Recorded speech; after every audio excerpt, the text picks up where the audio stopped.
NMMS ಪರೀಕ್ಷಾ ತಯಾರಿ ನಡೆಸುತ್ತಿರುವಂಥ ಎಲ್ಲ 8ನೇ ತರಗತಿ ವಿದ್ಯಾರ್ಥಿ ಮಿತ್ರರೇ, ಎಲ್ರಿಗೂ ನಮಸ್ಕಾರ. NMMS ಪೇಪರ್ 2 ಶಾರ್ಟ್ ವಿಜ್ಞಾನಕ್ಕೆ ಸಂಬಂಧಪಟ್ಟಂಥ ಬಹು ಆಯ್ಕೆ ಪ್ರಶ್ನೆಗಳನ್ನ ಅಧ್ಯಾಯವರು ಚರ್ಚೆ ಮಾಡ್ತಾ ಇದ್ವಿ. ಅಧ್ಯಾಯ 9 ಘರ್ಷಣೆ ಅಧ್ಯಾಯಕ್ಕೆ ಸಂಬಂಧಪಟ್ಟಂತೆ ಈಗಾಗಲೇ 15 ಬಹು ಆಯ್ಕೆ ಪ್ರಶ್ನೆಗಳನ್ನ ಚರ್ಚೆ ಮಾಡಿದ್ವಿ. ಭಾಗ 2ಕ್ಕೆ ತಮಗೆಲ್ಲ ಹಾರ್ದಿಕ ಸ್ವಾಗತ. ಈ ಭಾಗ 2ರಲ್ಲಿ ಒಟ್ಟು ಮತ್ತು 15 ಪ್ರಶ್ನೆಗಳನ್ನ ನಾವು ತಗೊಂಡಿದ್ದೀವಿ. ಈ 15 ಪ್ರಶ್ನೆಗಳಲ್ಲಿ ಒಂದು 4-5 ಪ್ರಶ್ನೆ ಬಲ ಮತ್ತು ಒತ್ತಡ ಪಾಠಕ್ಕೆ ಸಂಬಂಧಪಟ್ಟಂಗೂ ಇದ್ರಾಗ ಬಂದಿರ್ತಾವೆ. ಹಾಗಾಗಿ ಅವು ಕೂಡ ರಿವಿಷನ್ ಆಗ್ತಾವೆ ಅಂತ ಹೇಳ್ತಾ ಈಗ ಭಾಗ 2 ಶುರು ಮಾಡೋಣ. 16ನೇ ಪ್ರಶ್ನೆ, ಮನೆಯಲ್ಲಿ ಮಿಕ್ಸಿಯು ಹೆಚ್ಚು ಹೊತ್ತು ಕೆಲಸ ಮಾಡಿದಾಗ ಶಾಖ ಉತ್ಪತ್ತಿಯಾಗುತ್ತದೆ. ಇದರಲ್ಲಿ ಘರ್ಷಣೆ ಒಂದು ಅಗತ್ಯ, ಒಂದು ಕೆಡಕು, ಯಾವುದೇ ಸಂಬಂಧವಿಲ್ಲ, ವಸ್ತುಗಳು ಸರಿದಂತೆ ತಡೆಯುತ್ತದೆ. ಘರ್ಷಣೆ ಒಂದು ಅವಶ್ಯಕ, ಕೆಡಕು ಅಂತ ಏನು ಹೇಳ್ತಾನೋ, ಘರ್ಷಣೆ ಒಂದು ಅಗತ್ಯ, ಅವಶ್ಯಕ, ಕೆಡಕು ಅಧ್ಯಾಯದಲ್ಲಿ ಬರ್ತೈತೆ. ಮಿಕ್ಸಿ ಹೆಚ್ಚು ಹೊತ್ತು ಕೆಲಸ ಮಾಡಿದಾಗ ಶಾಖ ಉತ್ಪತ್ತಿ ಆಕೈತಿ. ಇದು ಏನಂದ್ರೆ ಘರ್ಷಣೆ ಒಂದು ಕೆಡಕು. ಆಪ್ಷನ್ 2 ಸರಿ ಉತ್ತರ. ಇನ್ನು 17ನೇ ಪ್ರಶ್ನೆ, ಕಾಗದದ ಮೇಲೆ ಪೆನ್ನಿನಿಂದ ಬರೆಯುತ್ತೇವೆ. ಇದರಲ್ಲಿ ಘರ್ಷಣೆ ಕೆಡಕು ಆಗಿತ್ತು ಅಥವಾ ಅಗತ್ಯ ಆಗಿತ್ತು? ನೋಡಿ, ಘರ್ಷಣೆ ಇಲ್ಲದೆ ಇದ್ರೆ ನಾವು ಕಾಗದ ಮೇಲೆ ಪೆನ್ನಿಂದ ಬರೆಯಕ್ಕೆ ಸಾಧ್ಯ ಇಲ್ಲ. ಹಾಗಾಗಿ ಘರ್ಷಣೆ ಒಂದು ಅಗತ್ಯ ಇಲ್ಲಿ. ಆಪ್ಷನ್ 1 ಸರಿ ಉತ್ತರ. ಬಲ ಎಂದರೆ ನೋಡಿ ಹೇಳಿ, ವಸ್ತುವಿನ ತಳ್ಳುವಿಕೆ, ಇದು ಸರಿ ಇದೆ. ವಸ್ತುವಿನ ಎಳೆಯುವಿಕೆ, ಇದು ಕೂಡ ಸರಿ.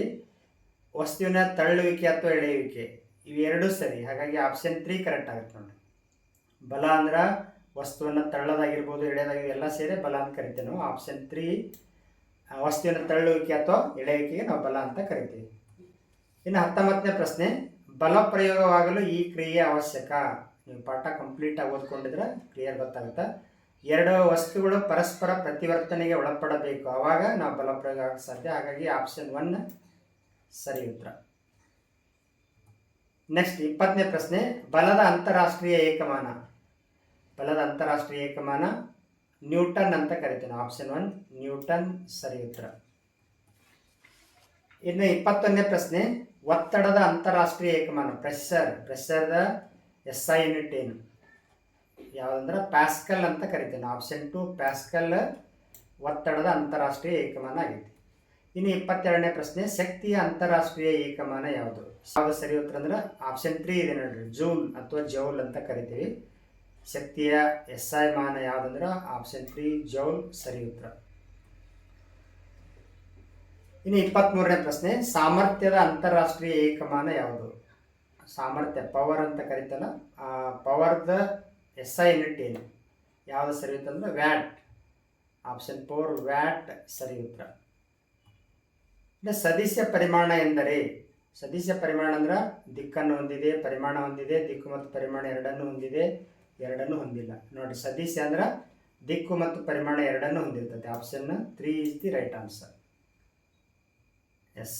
25ನೇ ಪ್ರಶ್ನೆ, ಬಲವು ಈ ಪರಿಮಾಣವನ್ನು ಉಂಟು ಮಾಡುತ್ತದೆ.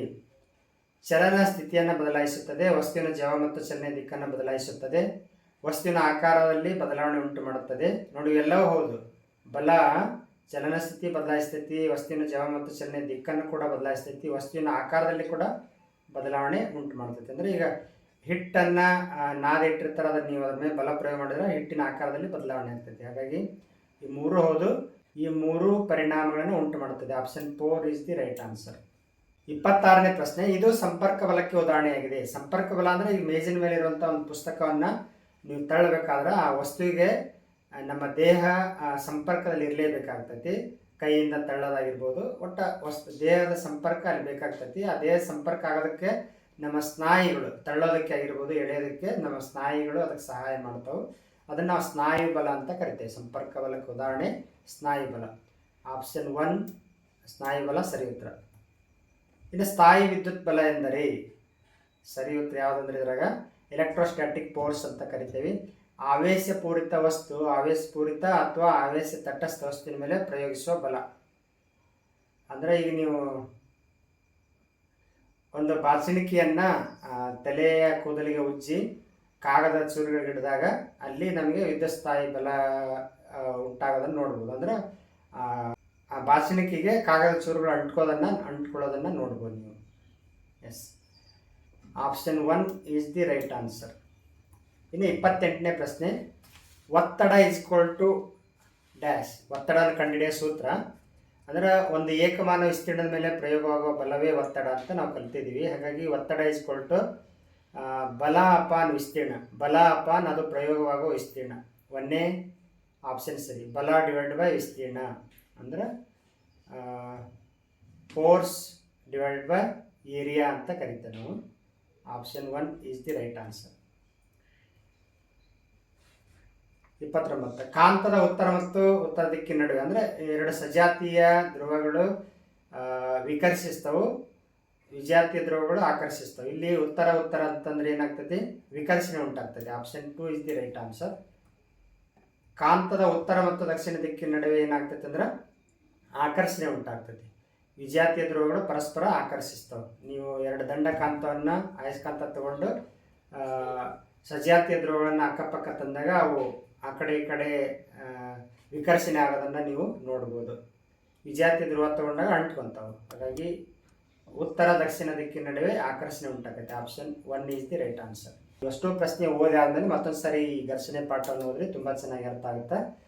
ಇದಿಷ್ಟನ್ನು ಹೇಳ್ತಾ ಮುಂದಿನ ಒಂದು ತರಗತಿಯಲ್ಲಿ ನಾವು ಮತ್ತೊಂದು ಹೊಸ ಅಧ್ಯಾಯದ ಕಂಪ್ಲೀಟ್ ಕಂಟೆಂಟ್ ಕವರ್ ಮಾಡಿ ಗರಿಷ್ಠ ಬಹುಆಯ್ಕೆ ಪ್ರಶ್ನೆಗಳನ್ನ ಚರ್ಚೆ ಮಾಡ್ತಾ ಹೋಗೋಣ. ಇದಿಷ್ಟನ್ನು ಹೇಳ್ತಾ ಈ ಒಂದು ವಿಡಿಯೋ ಪಾಠ ಮುಗಿಸ್ತಾ ಇದ್ದೀವಿ. ಧನ್ಯವಾದಗಳು.